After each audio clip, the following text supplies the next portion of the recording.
kita lanjutkan dialog. Saatnya kita dengarkan dari Mas Adi. Mas Adi, kalau melihat ataupun mendengar jargon-jargon ini, ada tidak maksud-maksud tertentu gitu? Ada udang di balik bakwan kayaknya, atau kayak gimana? Ya, saya kira soal jargon ini secara teori dalam marketing politik, ini kan produk jualan yang ditawarkan kepada pemilih di Jakarta. Tergantung bagaimana penetrasi ke bawah soal jualan ini. Apakah dari 3 paslon yang saya kira secara substansi semuanya bagus ya, ingin membenahi Jakarta mulai dari kesehatan, pendidikan, dan seterusnya. Tapi secara prinsip sebenarnya bagaimana menerjemahkan jargon ini menjadi sesuatu yang rasional dan sangat terukur dalam implementasinya. Karena apapun pemilih Jakarta ini kan adalah pemilih yang rasional.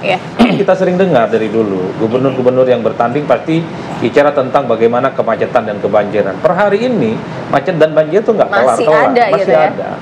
Nah, saya berharap ada yang mulai agresif ya, dari 3 paslon ini di antara jargon, kemudian bilang, kalau saya terpilih jadi gubernur, 3 tahun tidak selesai, persoalan macet saya akan mundur deh gitu sebagai.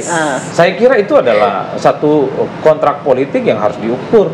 Karena kalau hanya sebatas bicara tentang hal-hal yang sifatnya baik gitu ya, makan gratis, kemudian susu gratis, kemudian sekolah gratis, semua orang juga bisa melakukan gitu. Misalnya soal sekolah gratis untuk swasta.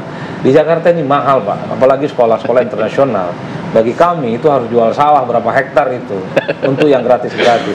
Termasuk misalnya soal RT RW 200-300 juta. Itu nggak gampang misalnya. Tapi yang paling penting adalah bagaimana program-program populis yang pro rakyat itu harus ada komitmen politiknya.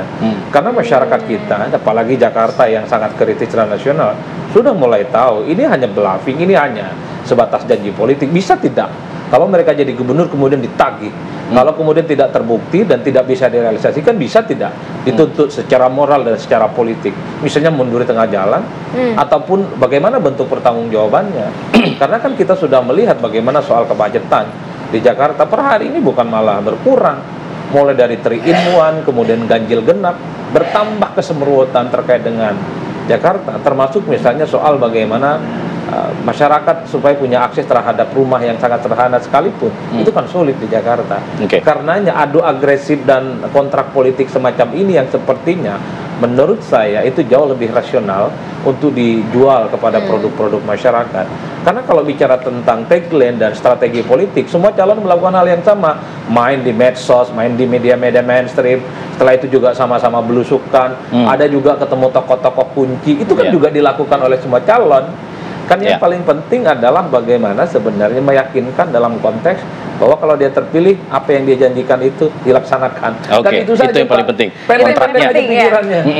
Baik, Bu Siti, mungkin untuk menanggapi hal tersebut, apakah kemudian bisa ada keberanian melakukan terobosan, memberikan kontrak politik 3 tahun tidak bisa mengatasi banjir atau macet, kami mundur. Adakah kemudian keinginan ke sana? Menurut saya ya, semua itu kan juga belum tentu misalkan 3 tahun. Mestinya kan itu program dalam 5 tahun. Jadi dicapainya bukan 3 tahun tercapai.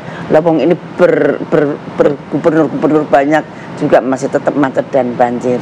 Cuman memang ada suatu terobosan-terobosan. Misalkan memindahkan awan, itu kan belum pernah. Dan itu ada teknologinya.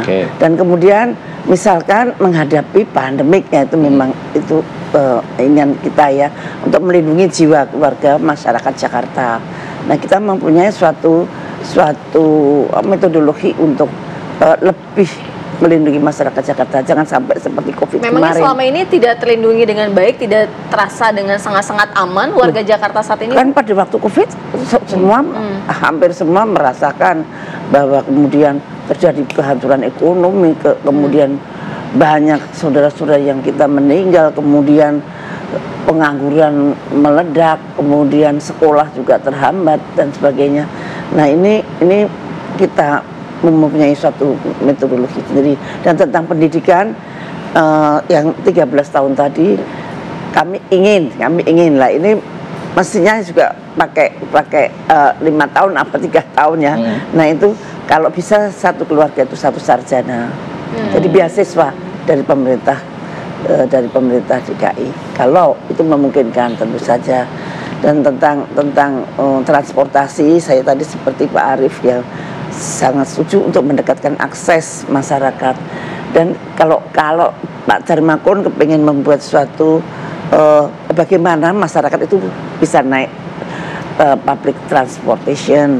Nah, supaya begitu jadi ada aturan-aturan atau regulasi lalu lintas. Ya. Dan kemudian janganlah lewat sini misalkan di tempat-tempat yang sangat macet itu, agar mereka bisa dapat tempat parkir. Jadi dari pemerintah diberikan tempat parkir murah, dan kemudian terus orang-orangnya naik public transport. Jadi tidak boleh masuk Sudirman misalkan.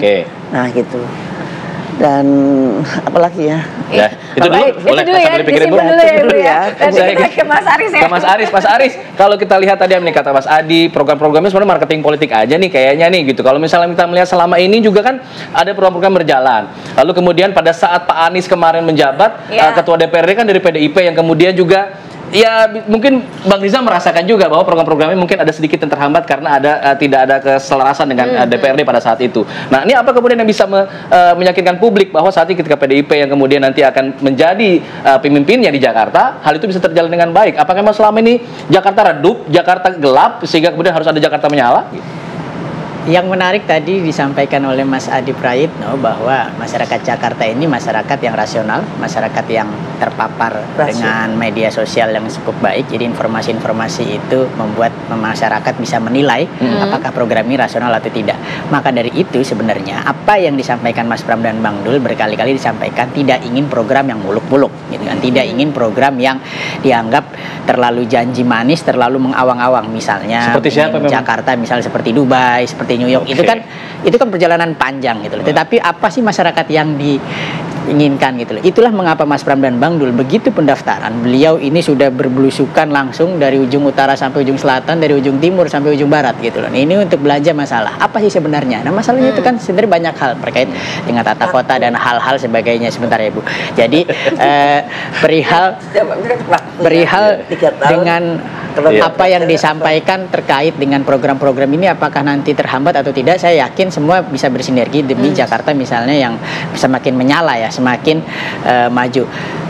Mengapa saya sampaikan apa yang disampaikan Mas Pram dan Bang Dul itu masuk akal? Misalnya seperti ini, Mas Pram dan Bang Dul pernah memiliki rekam jejak yang memperlihatkan itu. Bang Dul misalnya sebagai kepala daerah di Banten misalnya, per kemarin saja salah satu peraih medali emas di Olimpiade yaitu Rizky Juliansah itu bertamu ke rumah Bang Dul, sampai dia juga menyampaikan rasa terima kasih di publik juga bahwa saat Bang Dul memimpin di Banten itu Bang Dul memberikan perhatian lebih terhadap sasana-sasana olahraga, terhadap gor-gor. Jadi orang-orang seperti Rizky Juliansah, anak-anak itu lebih terarah ekspresinya mungkin setelah jam luar sekolah, sehingga itu dampaknya adalah membawa kebanggaan bagi masyarakat Indonesia, itu medali emas gitu loh. Ini menjadi anak-anak berprestasi. Maka program seperti penciptaan balai rakyat itu ya, mungkin kalau kita tarik lebih modernnya misalnya bisa bahasakan anak mudanya itu kreatif hubnya gitu ya. Ini menjadi yang masuk akal. Kemudian Mas Pram, mengapa Mas Pram ini bisa dikatakan sangat masuk akal programnya? Karena beliau selama 10 tahun, hampir 10 tahun menjabat sebagai Setkap selama 2 periode.